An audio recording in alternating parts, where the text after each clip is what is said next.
Hey there, everybody. Welcome to my channel, The Magical Solution. My name is Leilani. We are live here on TikTok, on Instagram, Facebook, YouTube, all the places, Twitch, for our weekly book club, right? So, as of right now, book club is still on Tuesdays for the next like week or two, and then we're shifting over to Thursdays. um Once again, we've had to move book club around so many times because my schedule has been off the wall crazy. But hopefully the shift over to Thursday will be the final shift and we don't have to worry about it anymore. Anywho, so we are moving forward with our book, Nosso Lar, right? We are on chapter 39 for those of you guys who are following along with us. And for those of you who are on Facebook and YouTube, I will be sharing screen with you so you can read along with me. For those of you who are on TikTok and Instagram, thank you guys so much for hanging out. And I hope you don't mind me just reading it to you. Otherwise, going to Facebook and YouTube would be your best bet. Let's see what else you guys need to know. So, book club is one of these situations in which we choose a book, a spiritual book, um, our topic for whatever spiritual practice we're talking about this time. And as of right now, the several books that we have been going through have been within the realm of spiritism, spiritualism, and espiritismo. So we started with the first three books of the 5-book codex of Allan Kardec. And now we've moved into another really famous medium, Chico Xavier, and his books. And this is the first book that we're reading of his, Nosso Lar.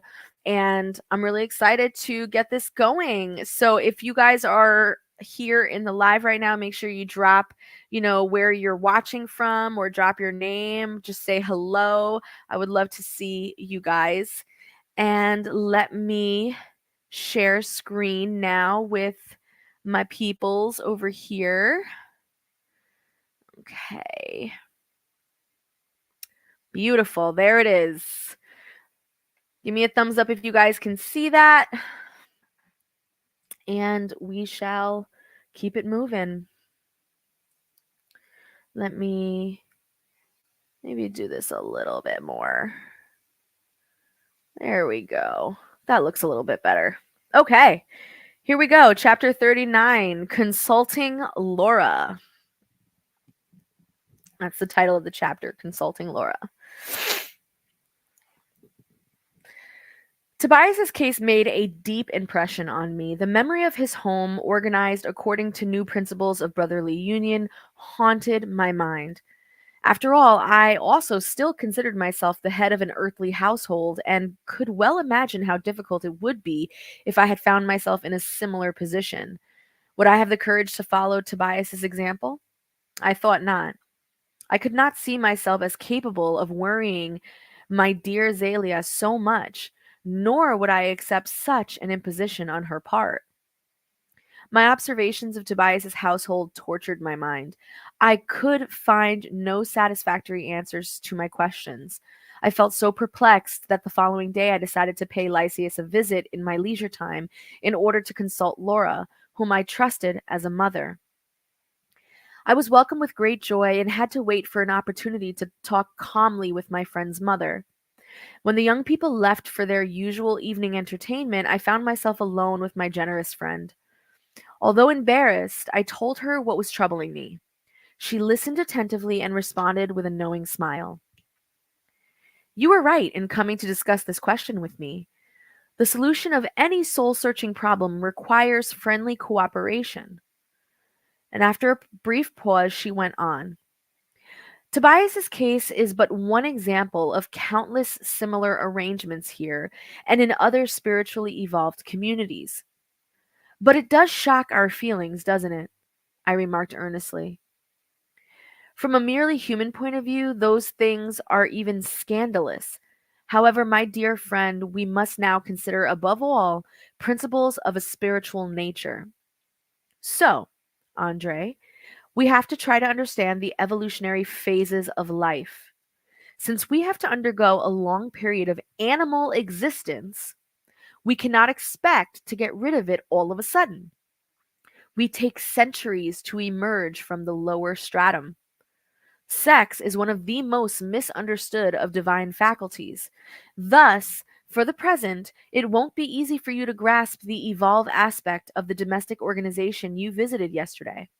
Still, you may be sure that great happiness reigns there, through the atmosphere of comprehension between the performers of the earthly drama. It isn't everyone who succeeds in substituting bonds of light for chains of darkness in such a short time. But is that a general rule? I asked. Do all men and women married more than once reorganize their home here to include all of those whom they have formed affectionate ties with? Now, don't jump to conclusions, continued Laura patiently. Go slowly. Many may feel affection but have no affinity. You must bear in mind that vibratory conditions are far more important here than on earth. Tobias's case is an example of the victory of true fraternity, won by the three souls struggling for the acquisition of an evolved understanding. Whoever does not conform to the law of fraternity and mutual respect will automatically be barred from crossing those frontiers. The somber regions of the shadowy zone are crowded with entities that failed in similar trials. As long as they go on hating, they remain as unsteady compass needles, moved by every antagonistic influence. And likewise, if they don't understand the truth, they succumb to the domination of falsehoods and are unable to enter the zones of superior spiritual activities. Countless are those who suffer for long years without spiritual relief, only because they will not conform to the laws of legitimate fraternity. Well, what happens then? I asked Laura, as Laura paused briefly. Since the poor souls on such trials aren't admitted to the spirit communities of evolved apprenticeship, where do they live? After truly infernal torments of their own inferior creation, she continued, they return to the physical sphere to begin again the lessons they wouldn't learn in the spiritual plane. Divine mercy grants them new bodies and complete oblivion of the past. They will then receive through blood ties those they deliberately shunned out of hate or incomprehension. We can thus realize and appreciate more the transcendental significance of Jesus' exhortations when he advises us to seek immediate reconciliation with our adversaries. We should follow this advice for our own good. Those who know how to use their time wisely can, on closely their eternal career, attain lofty spirit conditions with an untroubled conscience. So even though they may have to return to the flesh, their burden of trials and tribulations will be considerably lighter. Many spirits will spend centuries trying to overcome bitter feelings of hatred and resentment during their earthly sojourn, only to revert to them again on re entering the spirit world. The problem of forgiveness, according to Jesus, is extremely serious and cannot be accomplished merely with lip service. For while a superficial pardon is but a question of words, those who would really forgive must dig deep into themselves and cast off the venomous dregs of former times. Laura then fell silent, as if pondering the far reaching import of the profound concepts she had just voiced. Availing myself on the pause, I marked, the experience of marriage is very sacred to me. My friends was not surprised at my observation and replied, to spirits still undergoing simple animal experiences, our conversation must be devoid of all interest. But we, who have already learned the importance of illumination with Christ, must take into due consideration not only the experiences of matrimony, but also all sexual experiences as it greatly affects the life of the soul. My wife has always occupied a sacred place in my heart above all other affections. Nevertheless, at these words, remembering my past as an ordinary man, I could not help but blushing. On hearing Lysias' mother now, I recalled the time-honored words of the Old Testament. Thou shalt not covet thy neighbor's house, nor his wife, nor his manservant, nor his maidservant, nor his ass, nor his ox, nor anything that is thy neighbor's. Suddenly, faced with Tobias's case, I felt unable to continue, and Laura sensed my inner embarrassment and continued. Wherever the task of readjusting wrongs is common to all, there must be room for a great brotherly understanding and a deep respect for the divine mercy that offers us so many opportunities to work out our amends. For the creature who has already acquired some spiritual enlightenment, every sexual experience assumes an unsuspected significance. And this is why no truly redeeming mission can be fulfilled without legitimate brotherly understanding. Just a short time ago, I heard a highly evolved instructor in the Ministry of Elevation declare that were he able, he would materialize himself on the physical plane to teach the representatives of religious denominations in general that to be divine, all charity must be based on human brotherhood. My hostess then closed our talk by inviting me to see Heloisia, who was still confined in her room. After a short visit to the young newcomer from the physical plane and noticing with pleasure her marked improvement, I returned to the chambers of rectification, immersed in deep thought. I was no longer concerned with Tobias's conduct, nor Hilda or Luciana's attitude. I was filled with a profound awe at the all-embarrassing issue of human fraternity.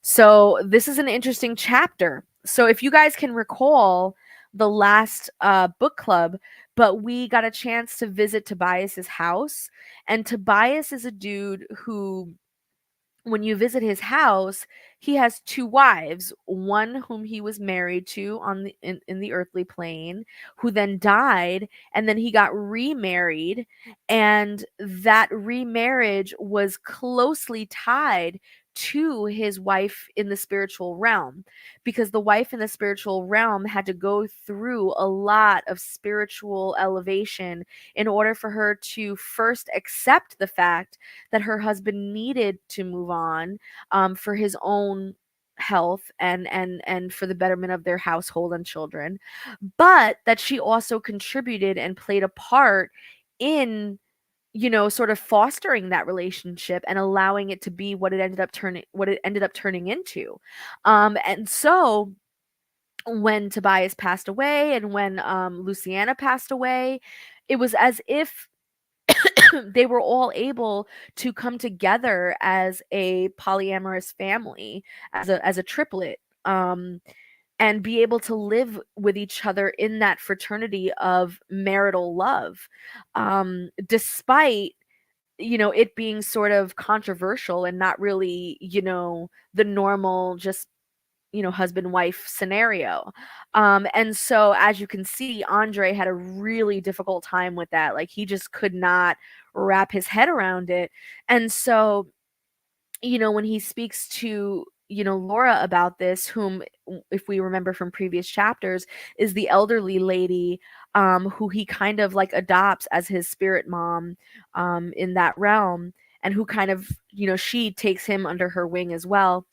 um, you know, all the advice that she's giving him about sort of this elevation of understanding with regards to relationships, with regards to sex, and with regards to pleasure, and how these things are, really misunderstood, and how, it isn't about just matrimony for the sake of matrimony or sex for the sake of sex. It is definitely a deeper understanding, an agreement between two souls, and so that agreement between two souls can actually occur between more than two souls, as long as everyone is in spiritual fraternity with each other, spiritual understanding with each other, which is rarely accomplished here on earth. I mean, it's nearly impossible here on earth, because that's kind of the point. She speaks about it being a very animal lifestyle, and how sometimes the pleasures of the flesh kind of overcome, and we kind of forget the purpose of these relationships. And so when people pass away, in the spirit realm is usually where they figure that out. It's usually where they figure out the fraternity of their relationship and the spiritual union between them. And so They can either choose to stay in that bliss, which is what Tobias and Hilda and Luciana decided to do, or they could get some judgment, still has some feelings about what he was told, and still you could still sense he's in somewhat of a disagreement of it. So let's see what happens here.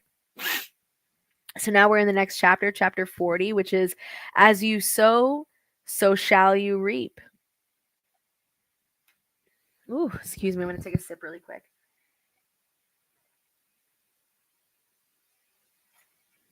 Mm, I love me my lemon seltzer. It's so good. Anyway, here we go. I didn't know how to explain my wish to visit the women's department of the Chamber of Rectification. Nevertheless, I spoke to Narcissia about it, and she immediately offered to take me there. Now, when the father summons us to a certain place, she said kindly, surely there is some work awaiting us there. Each situation in life has a desired end. Remember to watch for this principle in apparently casual visits. As long as our thoughts are turned to the practice of good, it won't be difficult to identify divine suggestions. Please hear this again. Please hear this again. So each situation in life has a desired end. Remember to watch this principle in apparently casual visits. For as long as our thoughts are turned to the practice of good, it won't be difficult to identify divine suggestions. Okay. That's really a beautiful sentiment there. And I think that can be applied to all things, right? So that same day, she and I went to find Nemesia, the prestigious superintendent of the women's department. It wasn't hard to find her. In the ward, I saw rows of women in immaculately well kept beds, all of them pitiable, Pishiable? I don't know how to say that. Sorry, guys. You guys can put that in the comments section of how to pronounce that correctly. um, of all of them, pitiable human wrecks. So I'm gonna say the word pity, like as in pitiful human wrecks. So here and there, I heard heart-rendering cries and agonizing exclamations. Nemesia, radiating the same kindness as Narcissia, welcomed me cordially. I suppose you must be accustomed to these scenes by now. The situation is about the same in the men's department. And with an expressive gesture to her companion, she went on. Narcissia, will you please show our brother all of the different sections that you think may be educational for him? The ward is open to you. On our way, we began discussing human vanity, always inclined to physical pleasures, and recalling observations and teachings on the subject. We reached pavilion number 7, where I saw rows of women lying in a long line of beds, each set equally distant from the others. I was studying their faces when one caught my eye. Who could the woman with the particular embittered face be? She looked prematurely old and worn, her lips twitching with a frustrated expression of irony and resignation. Her eyes were dim and sorrowful, and her sight seemed to be defective. And with a heavy heart, I restlessly searched my memory, and in a few moments I remembered her from my past. It was Eliza, the same Eliza I had known in my youth. Suffering had changed her, but there was no doubt in my mind. I perfectly remember the day an old friend of my mother's brought the poor girl to our house to enter our service. At first, there was nothing unusual in our relationship, but gradually we forgot ourselves, abusing the relationship between one who orders and one who serves. We grew more and more intimate. Eliza seemed to be frivolous and thoughtless, and when we were alone, she often referred to her earlier irresponsible adventures, breaking down the last barriers of self restraint between us. One day, my mother called me to account. Such intimacy, she exhorted, was not good. It was quite right to be kind and generous to the maid, but our relationship should stay within wise limits. It was too late, though. We had already gone beyond those limits, and soon Eliza, lacking the courage to accuse me to my face, left our home. Time passed, and the episode receded in my memory to a mere incident in my life. But, as everything else, it was not blotted out of my mind, and here was Eliza before me, downtrodden and humbled. Where had that wretched creature lived, who was so early in life, had experienced such sufferings? Where had she come from? This case was not like Silveria, in which I had shared responsibility with my father.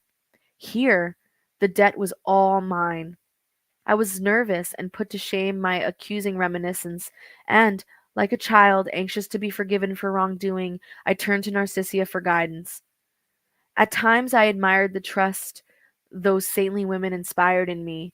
I might never have had the courage to ask Minister Clarence for the explanations I had asked of Lysias's mother. I probably would have acted otherwise had I been in Tobias's company at the moment. Considering that a generous and Christian woman is always a mother, I opened my heart to the kindly nurse, who seemed, by the way she looked at me, to understand everything. As I began to talk, I could hardly keep back my tears. I was only halfway through my painful confession when she interrupted me. You needn't go on, Andre. I can already guess the end of your story. I fully realize your moral torture from my own personal experience. However, you mustn't indulge in destructive thoughts. Since the Lord has granted you the opportunity of meeting this sister, it must be because he thinks it's time to repay your debt. Don't be afraid, she said, sensing my indecision. Go to her and try to comfort her. Remember, brother, that we always find the fruits of the good or evil we have sown. This statement isn't a mere doctrinal phrase, it's a universal reality.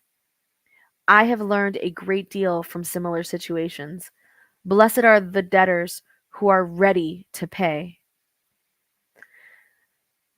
Seeing that I had already made up my mind to atone for the wrong committed, she added, Go on, but don't tell her who you are for the moment. Leave that for later. When you have already managed to help her, it won't be difficult, as she will continue to be almost blind for some time yet. By her aura, I can classify the poor thing as one of those unfortunate fallen women and defeated mothers. We approached Eliza's bed, and I began to speak comfortingly to her. She told us her name and that she had been brought to the chambers 3 months ago. Determined to humble myself before Narcissia so that the lesson should be indelibly written on my soul, I inquired, You must have suffered a great deal, Eliza. Was yours an unhappy life? Sensing the affectionate tone of my question, she smiled at me and resignedly and said, Painful experiences are always eloquent examples. I replied. The patient, who had undergone a deep moral transformation, reflected for a while, as if conjuring up the past, and began her story.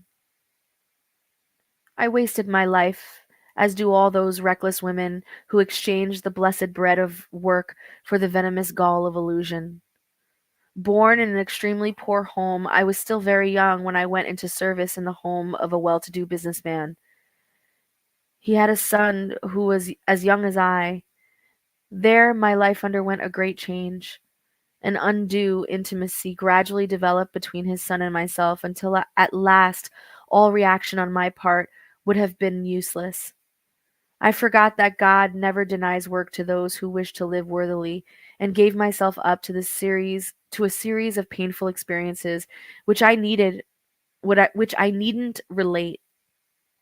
I tasted the good things of life, material comfort, luxury, pleasures, and gay company, but they were soon followed by self-hatred, venereal diseases, hospitalization, abandonment, and disillusion. In the end came blindness and physical death.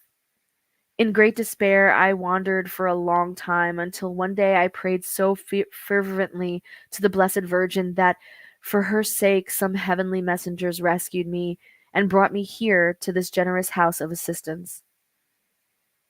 And who was that man that made you so unhappy? I asked, moved to tears. I heard my name and that of my parents and anxiously asked her whether she hated him. All through my past suffering, I cursed him with mortal hatred, but Sister Nemesia has changed me. I realize now that to hate him, I should have to hate myself, for in my case, the blame must be shared between us. So I mustn't reproach anyone. Touched by her humility, I took her hand. A tear of remorseful repentance fell on it. Listen, my friend, I said with a strong emotion. My name is also Andre, and I want to help you. From now on, you may count on me. I'll do all I can for you. And your voice, she remarked ingenuously, is like his. Up to now, I went on. I haven't had a family, so to speak, here in the astral city, so you will be my dear sister and can rely on my devoted friendship. Oh, how grateful I am to you, she exclaimed, drying her tears, which lit up with a radiant smile. It's such a long time since I heard a kind voice comfort me with affectionate words. May Jesus bless you. And at that moment, as my tears fell abundantly, Narcissia, in a motherly gesture, took both my hands and repeated Alicia's words.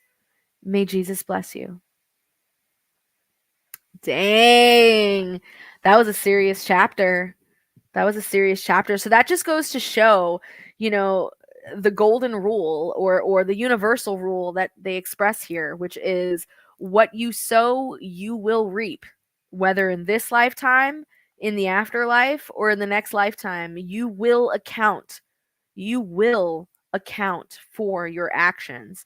And so this is yet another reason why in the previous chapters, Andre and many of the other characters in this book really talk about forgiveness as being something that needs to be done in your lifetime. Like if you have any ill will towards someone, whether they were in the wrong or not, it needs to be squashed. It needs to be squashed because those energies, those relationships, those karmic ties, because that's what happens when you wrong somebody and it is not forgiven.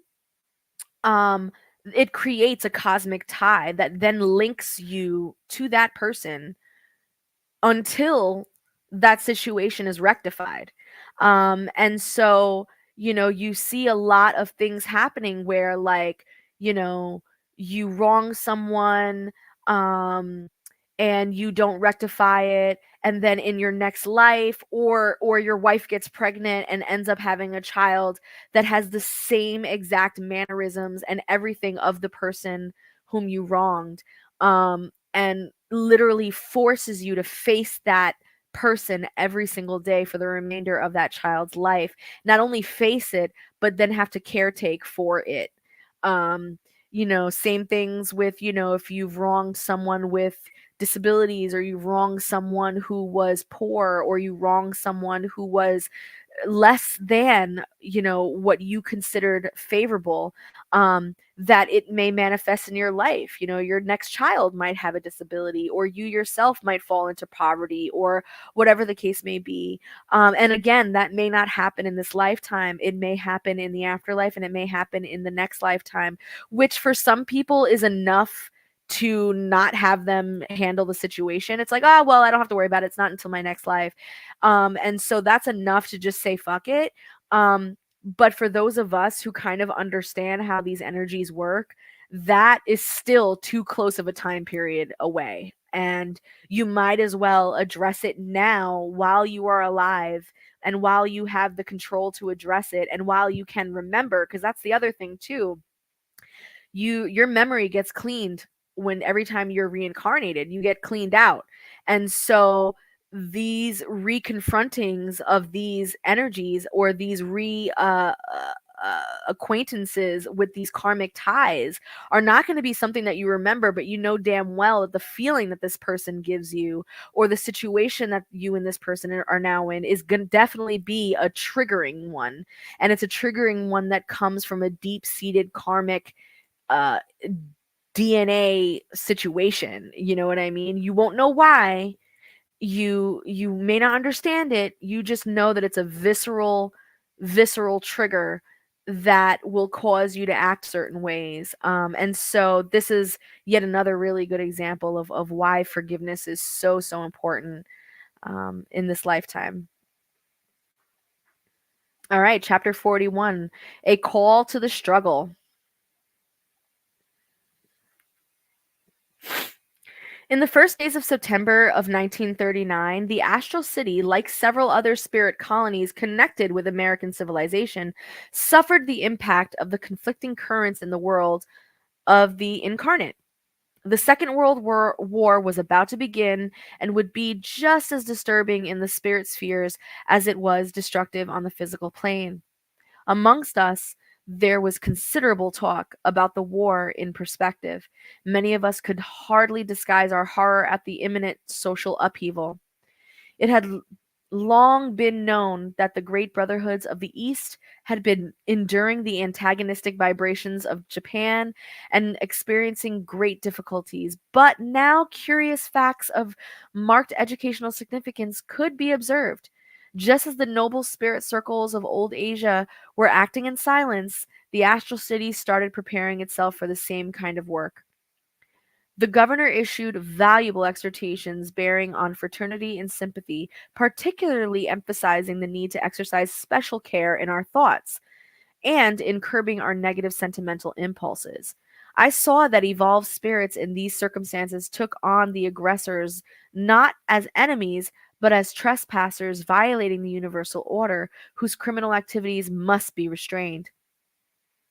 How unhappy are the people who become intoxicated with the wine of evil. Sallustius said to me, the temporary victories they may win will be so many steps down to their ruin and the instruments of their final defeat. When a nation provokes a war, that nation is introducing disorder into the house of the Father and will pay dearly for it. You hear that is not real? You hear that is not real? You hear that, America? I hope you guys heard that, because all things, all things will be answered to. They always are, especially when it is provoked unjustifiably. Ooh, baby. Any which way. I observe that the higher zones of life rise in justifiable defense against the assaults of the forces of ignorance and darkness, gathered to spread anarchy and destruction. I was informed by my fellow workers that such an aggressive country naturally converts into a powerful nucleus, centralizing the forces of evil. Disregarding the immense dangers they are incurring, their peoples, except for their noble and wise spirits in their midst, are intoxicated by their contact with the elements of perversion they themselves have summoned from the dark regions. Large working communities become instruments of crime. Infernal legions descend upon the great centers of collective progress, transforming them into places of cruelty and horror. But while the forces of darkness lay siege to the aggressors' minds, spirit groups from evolved spheres hasten to the aid of the victims. If we should feel sorry for an individual who acts in opposition to the law of goodness, even more should we pity a nation that forsakes its justice. One afternoon, a few days after the first bombs had exploded on Polish territory, I was in the chambers of rectification with Tobias and Narcissia when an unforgettable clarion was heard for over 15 minutes. Deep emotion pervaded us all. It is a summons from a very high sphere to the services of assistance to the earth, Narcissia kindly explained. It is a signal that war couldn't be avoided. It will be waged with terrible consequences to mankind.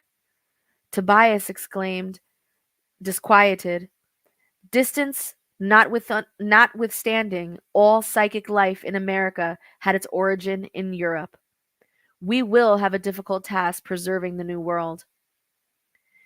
The clarion call continued, with strange, soul-stirring modulations. I noticed that a profound silence had fallen over the Ministry of Regeneration. Noticing my anxious expression, Tobias explained, when the clarion call of alarm sounds in the name of the Lord, we must silence all noise down here, so we may hear its appeal in the depths of our hearts. And when the last notes of the mysterious instrument had died away, we went out to the great park to watch the sky. Deeply touched, I saw countless luminous points, which looked like splendid little globes shining in the sky. The clarion, Tobias added, equally moved, is sounded by vigilant entities of a very high plane. Returning to the chambers, the loud noises from the streets in the higher zones of the colony attracted my attention. Tobias left Narcissia in charge of certain important measures for the patients and invited me to come watch the busy streets with him. On passing through the upper stories on our way to the Government House Square, we noted intense activity in all departments. And seeing my curiosity, Tobias explained, these crowds are going to the Ministry of Communication for news. The clarion we have just heard is only sounded on extremely serious occasions. We know that it announced war, but it's possible that the Ministry of Communication may give us some particulars. Look at that group going by. 2 men and 4 women were walking along beside us, talking animatedly. Can you imagine what will become of us in the Ministry of Assistance? Asked one woman. For many months, the number of petitions we have received have been extraordinary. It has been difficult to keep up with the work. And what about us in regeneration? The older of the 2 gentlemen exclaimed. All of our activities have been considerably increased. In my department, vigilance against vibrations of the dark realms requires incessant effort. I am wondering what will surprise us next. Tobias touched my arm lightly, whispering, let's go and hear what some of the other groups are saying. Is it possible that European war will affect us all? The other, who seemed remarkably poised, replied serenely, I see no reason for jumping to hastily conclusion. For the present, there is nothing new but an increase in work, which, in reality, is a blessing. As to the rest, things appear to be following their course. Sickness teaches us to value health, and adversity gives us food for thought. China has been under fire for some time now, and yet you haven't shown any signs of apprehension. But now, explained his rather embarrassed companion, it seems that I shall have to modify my plan of work. Helvetius, Helvetians, the other smiled and replied, let's now forget about my plan of work and think in terms of our plans of work. I turned to Tobias, who was calling my attention to 3 women to our left who were going in the same direction. The scene was picturesque, even here, on the evening of anxious expectation. I am terribly worried about it, said the youngest of the 3 ladies, because Everard mustn't return from the planet just now. But it seems, one of her friends answered, that the war won't reach the peninsula. Portugal is a long way from the seat of war. But, inquired the third, why worry about Everard's arrival? What could happen if he came here? Well, I'm afraid he would ask for me as his wife, explained the youngest. I couldn't bear it. He was so ignorant, I couldn't withstand his cruelty again. Don't be silly, answered the second. Have you forgotten that he would be kept in the lower zone or someplace worse? Poor thing, Tobias said, smiling. She fears the liberation of a thoughtless and cruel husband. After a good while, which we spent observing the spiritual multitude, we reached the Ministry of Communication. We waited in front of the vast buildings used for information services. Thousands of entities were anxiously jostling each other. They all wanted information and clarification, and it was impossible to satisfy them. Extremely surprised by the loud clamor, I saw someone on the balcony high up in one of the buildings asking for their attention. It was an old man of imposing appearance. He announced that the governor would make an appeal within 10 minutes. It's Minister Espiridian. There we go. Minister Espiridian, Tobias informed me. The noise and confusion subsided, and we heard the governor's voice through numerous loudspeakers. Brothers of the astral city, do not give yourselves up to agitation in thought and in word. Affliction isn't constructive. Anxiety will not uplift us. We must know how to be worthy of the Lord's call. Let us obey the divine will by working silently at our posts. That clear and compelling voice, which spoke with authority and love, had a singular effect on the crowds. In the short space of an hour, the entire colony had returned to its habitual serenity. What? Listen, see, that's why I'm not in the astral city. What? If a big old alarm went off to let me know that all hell just broke out on Earth and there's like this huge war and like there's bombs going off everywhere, I am not going to be satisfied with no governor being like, listen, y'all, just stay positive, stay quiet, go back to work. What? See, that's why I'm not ready. I'm not ready. I would be in the lower zones for a minute because I'm not ready. I would not be able to do that. No, thank you. No, thank you. All right, chapter 42, the governor's address. So on the Sunday following the sound of the clarion, the governor had promised to participate in the regular prayer meeting at the Ministry of Regeneration. The main reason for the visit, Narcissia explained, was the preparation of new schools of aid in the Ministry of Assistance and of training centers in the Ministry of Regeneration. So even though the conflict is so far away, said Narcissia, we must organize certain specialized first aid services as well as appropriate training against fear. Against fear? I asked, surprised. Yes. You may not know the high percentage of human lives extinguished simply by the destructive vibrations of terror, which are as contagious as any dangerous epidemic disease. We classify fear as one of mankind's worst enemies because it settles in the innermost recesses of the soul, undermining its deepest resources of strength.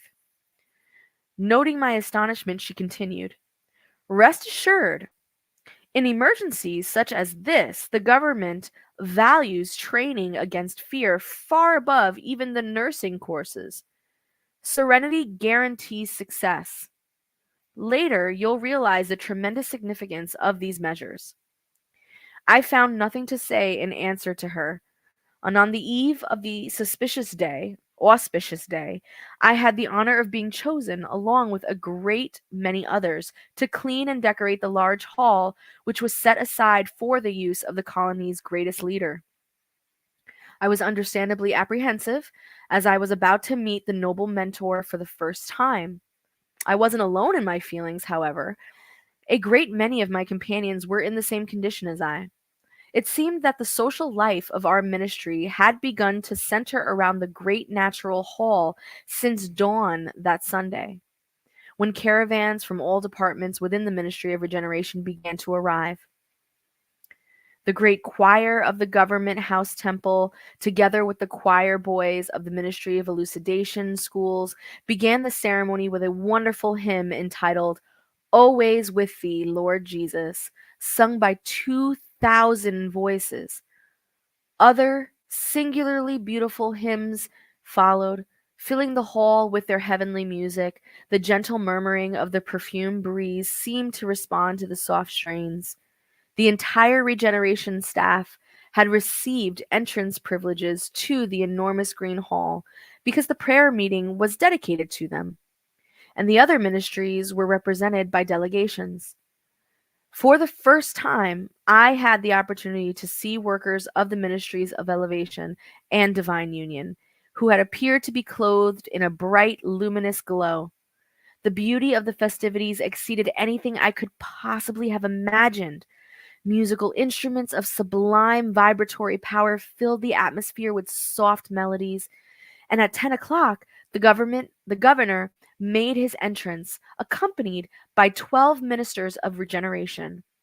I shall never forget the noble and imposing figure of that old man, with snow-white hair and remarkably lucid eyes, whose countenance seemed to reflect both the wisdom of age and the energy of youth. The tenderness of the saint and the serenity of the conscientious and just administrator. Tall and slim in his gleaming white tunic, he leaned off of a staff despite his youthful gait. Satisfying my curiosity, Salstius told me, the governor has always favored patriarchal attitudes because he believes that one should always administer with fatherly love. And as he took his seat in the place of honor, the children's voices sang the hymn, To You, Lord, Our Lives. accompanied by the melodious strands of harps. The energetic and loving old man glanced at thousands that packed before him, and then opened a luminous book.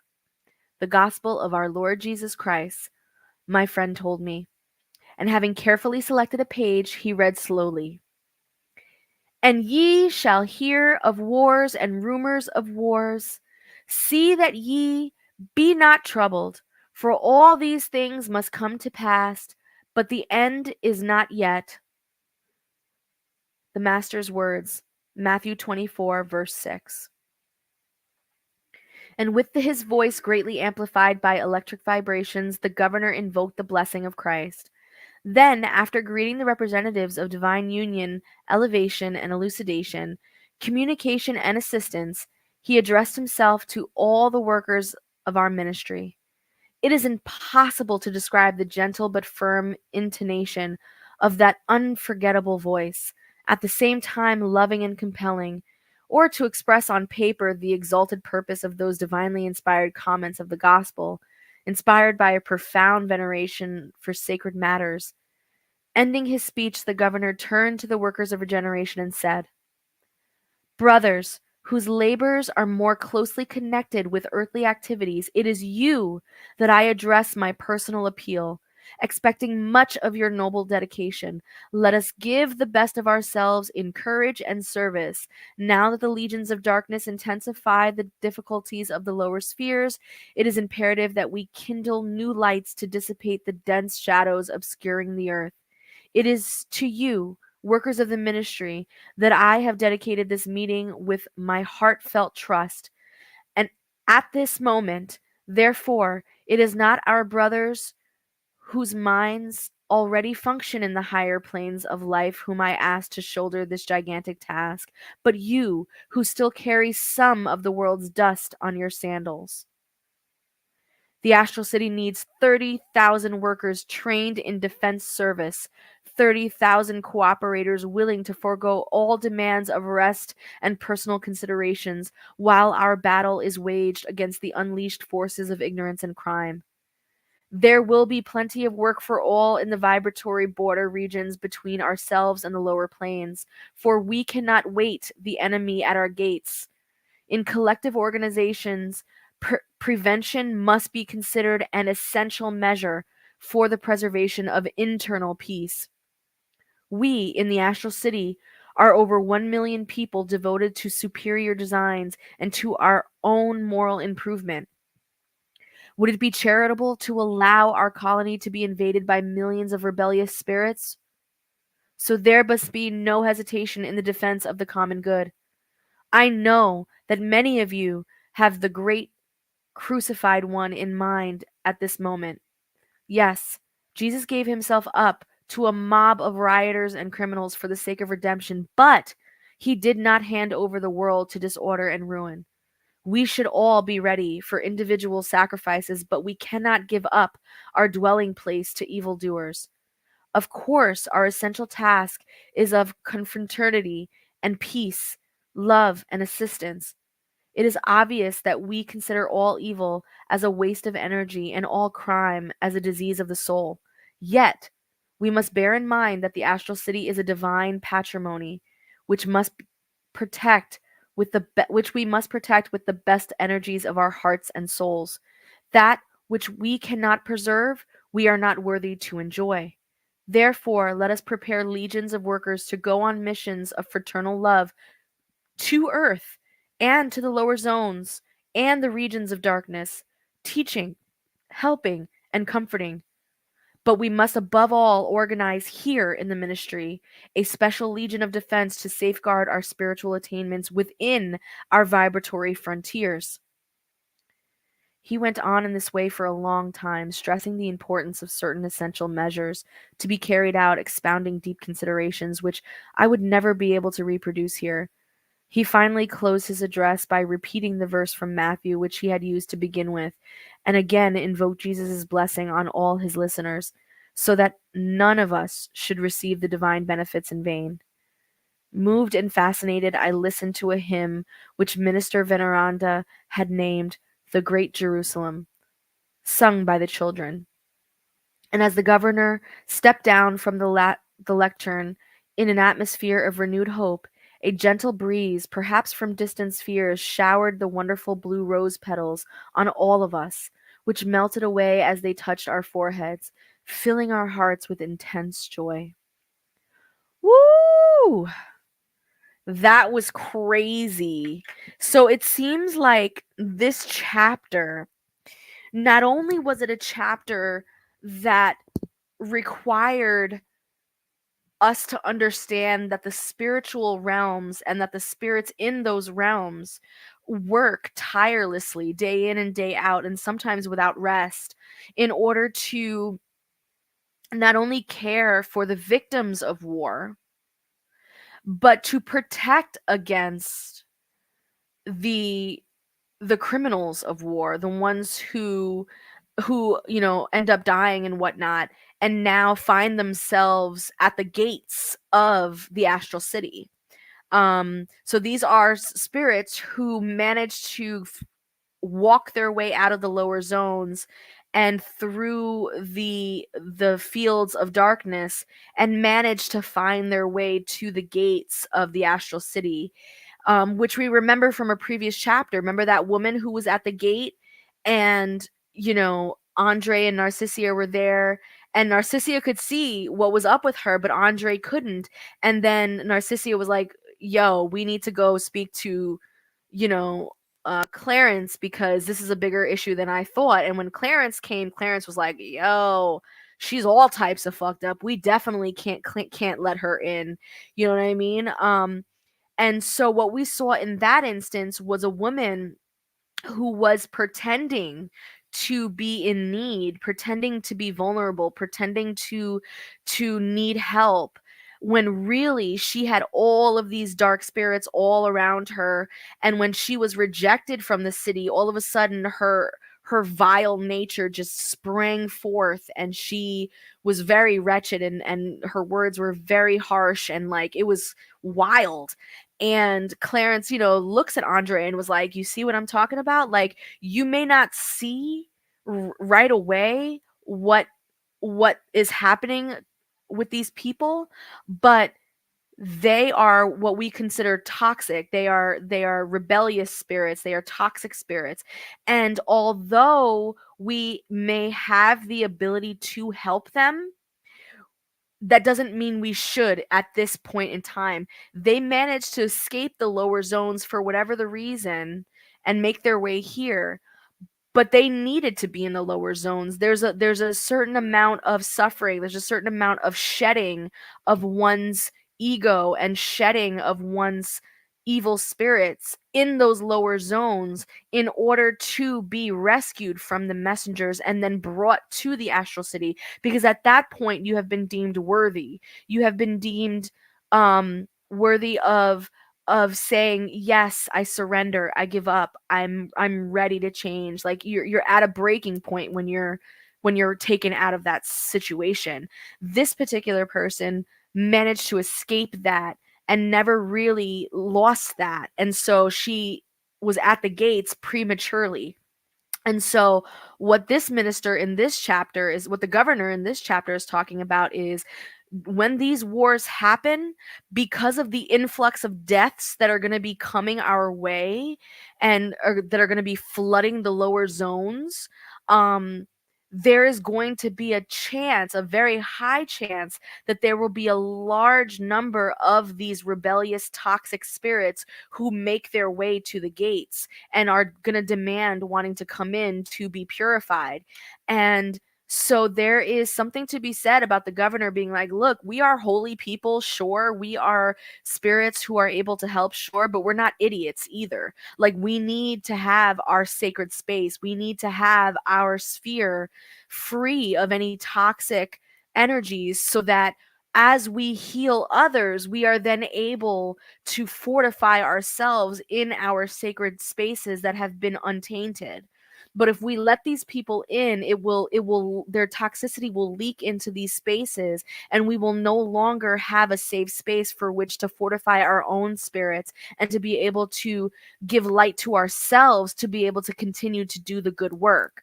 So the governor is very much, looking out for the astral city as a whole, because they work so hard to consecrate and create this space for the workers there, in order for the workers to maintain positivity, to maintain strength, to maintain their good spirits. So yeah, like, this chapter was definitely a very big lesson on spiritual warfare and what that actually looks like in the spiritual spheres. These spirits, they do work, but they're also not foolish. They know how to protect themselves. They know how to keep their reserves safe. And it's a lesson that I think all of us should learn. All of us should know about how to do that. All of us, in our own little way, should have a small little space, even if it's like our car, between here and work. Even if it's just the 5-minute drive between here and the coffee shop down the road.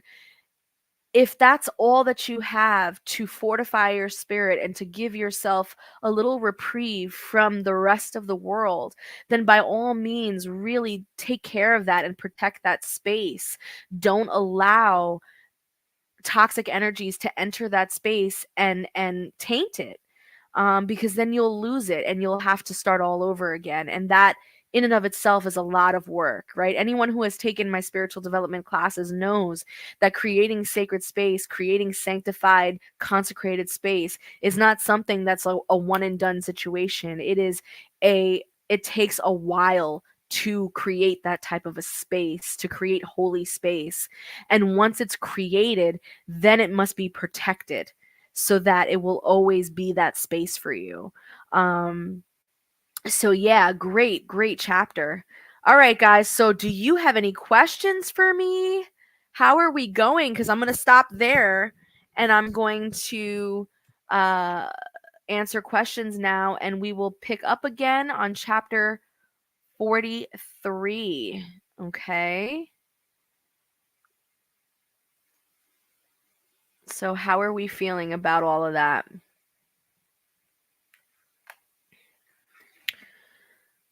Ooh. Yeah, exactly. Exactly. I think spiritual protections are just, it's needs to be a thing no matter what, in the spiritual realms and the physical realms, you know, because he even spoke about it too in terms of Earth. He was like, look, when wars like this break out, when people become addicted to destruction, when people allow their fears and their weaknesses to overcome, when people give in to their obsessions, what that really is saying is that the energies and the spirits from these lower zones, these spirits of destruction, these spirits of chaos and confusion, have infiltrated, basically.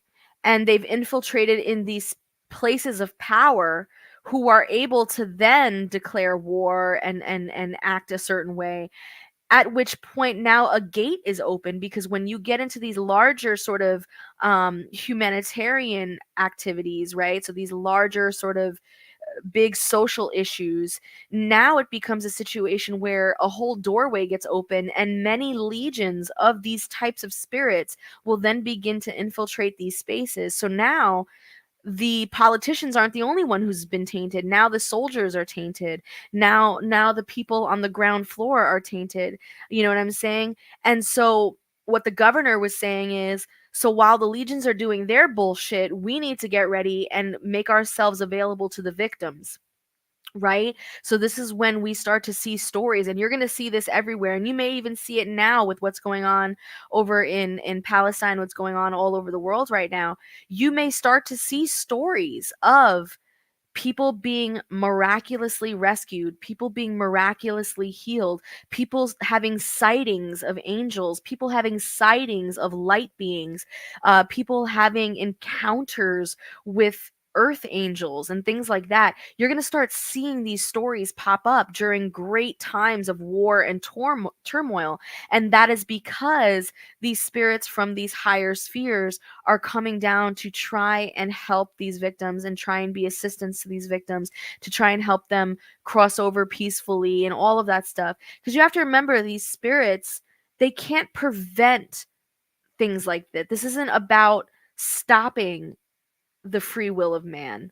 This is the free will of man, and man freely chose to be destructive and violent. It's about bringing comfort. It's about bringing hope. It's about bringing those things to those who are suffering the consequences of their fellow man's choices. Right? So this is why it's so important when you hear things like, "Oh, that's not my problem," or "Oh, that has nothing to do with me," or "Oh, don't talk to me about it if it has nothing to do with me," kind of attitude. That is a problem. And I really hope that that mindset is a mindset that I really hope you're never on the receiving end of needing help and someone looking at you and going, that's not really my problem. Good luck with that. You know what I mean? Like, I hope you're never on the receiving end of that. That mindset is a very fucked up mindset. It's a mindset that is the mindset that we've had for the last 400 years, which is why we are where we are right now, right? So it needs to get squashed, and we really need to start making decisions based on collective and not on individual, at least not so much on individual. Don't get me wrong, you have your own individual life, you have your own individual stuff, and you need to handle that stuff, of course.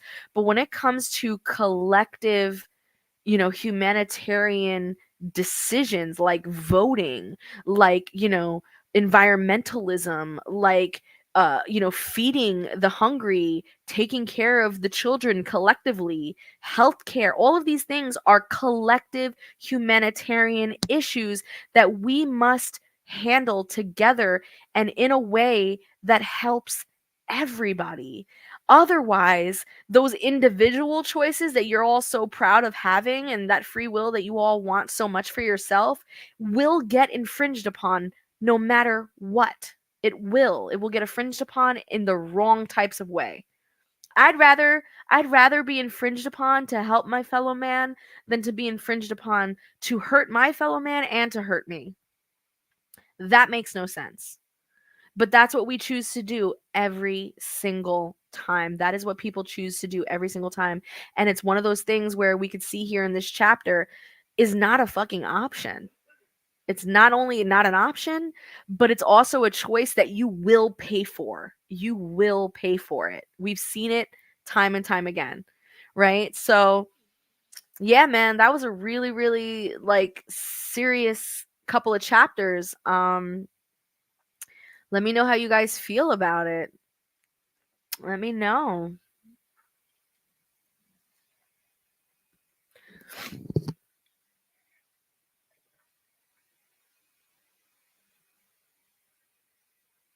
Mm-mm. So good. So good. Mm. What do we got? What do we got? Oh my God, Shannon, you're here. Hi. Mm.